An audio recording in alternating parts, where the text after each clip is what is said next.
రాష్ట్రంలో కొత్త ప్రభుత్వం ఏర్పాటైంది. తెలుగుదేశం పార్టీ అధికారంలోకి వచ్చిన వెంటనే అందరూ ఎదురు చూసినటువంటి అంశం పోలవరం.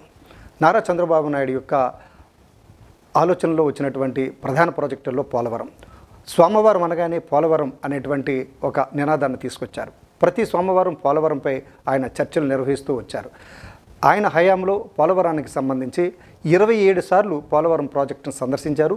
ప్రతి సోమవారం ఆ ప్రాజెక్టుకు సంబంధించినటువంటి అంశాలపై సంబంధిత అధికారులతో సమావేశం నిర్వహించి దాన్ని అప్డేట్ చేయడం జరిగింది. చివరిసారిగా 2019 జనవరి 7న పోలవరం ఆయన సందర్శించారు. మరి తర్వాత వచ్చిన ఎన్నికల్లో ప్రభుత్వం లేదు. తర్వాత వైఎస్ఆర్ కాంగ్రెస్ పార్టీ ప్రభుత్వం అయింది.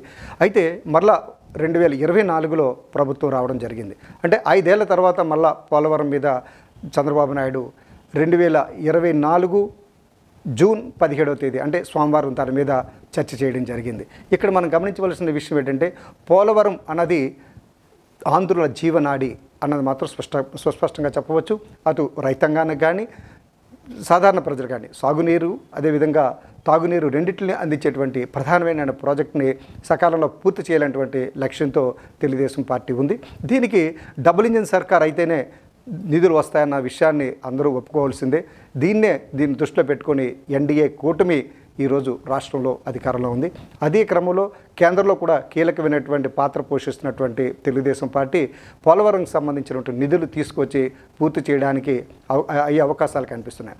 ఇంకో విషయం ఏంటంటే సోమవారం జరిగినటువంటి మొదటి పోలవరం చర్చా గోష్ఠిలో జరిగిన అంశం ఏంటంటే వచ్చే 4 సీజన్లు అంటే 4 ఏళ్లలో ఈ ప్రాజెక్టు పూర్తి అవ్వడానికి అవకాశం ఉంటుందని ఇరిగేషన్ ఇంజనీర్లు చంద్రబాబు నాయుడికి స్పష్టం చేయడం జరిగింది. ఎందుకంటే ఎంత వేగంగా చేసినప్పుడు కూడా 4 ఏళ్ళు పడుతుంది అనేటువంటి విషయాన్ని ఈరోజు వాళ్ళు స్పష్టం చేయడంతో చంద్రబాబు నాయుడు అదే విషయాన్ని పాత్రికేయులకు చెప్పారు. అంటే 2024లో ఇప్పుడున్నటువంటి ప్రాజెక్టు తిరిగి పునఃప్రారంభమైనట్టయితే వచ్చే 4 ఏళ్లలో ఈ ప్రాజెక్టు పూర్తి అవ్వడానికి అవకాశం ఉంటుందని ఆశాభావం వ్యక్తం చేస్తున్నారు.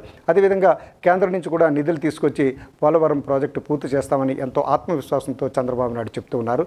ఒకవేళ పోలవరం ప్రాజెక్టు సకాలంలో పూర్తయితే కంపల్సరీగా ఆంధ్రప్రదేశ్కి ఒక మంచి రోజులు వస్తాయి. అంటే ఇరిగేషన్ పరంగా చూసుకున్నట్టయితే అదే సందర్భంలో తెర మీదకి ఉత్తరాంధ్ర సుజల స్రవంతి కూడా ఈ అంశంలో ముందుకు రావచ్చనే వచ్చే అవకాశం కనిపిస్తుంది. ఎందుకంటే ఉత్తరాంధ్ర సుజల స్రవంతి వచ్చినట్టయితే శ్రీకాకుళం, విజయనగరం, విశాఖపట్నం అంటే ఉమ్మడి జిల్లాలకు సంబంధించి ఉత్తరాంధ్ర జీవనాడిగా ఉన్నటువంటి సుజల స్రవంతి ఒకవేళ పేర్లు ఏది మార్చుకున్నా సరే అది సుజల స్రవంతే కాబట్టి ఆ ప్రాజెక్టు కూడా పూర్తి అవడానికి అవకాశాలు అయితే కనిపిస్తున్నాయి. ఏదేమైనా పోలవరం సోమవారం ఈ రెండిట్లకి కూడా 2 లింక్ అయి ఉన్నాయి కాబట్టి ప్రతి సోమవారం పోలవరం మీద చర్చ జరుగుతున్న నేపథ్యంలో తొలి సమావేశం జరిగింది. వచ్చే 4 ఏళ్లలో ఈ ప్రాజెక్టు పూర్తి అవడానికి అవకాశాలు అయితే కనిపిస్తూ ఉన్నాయి.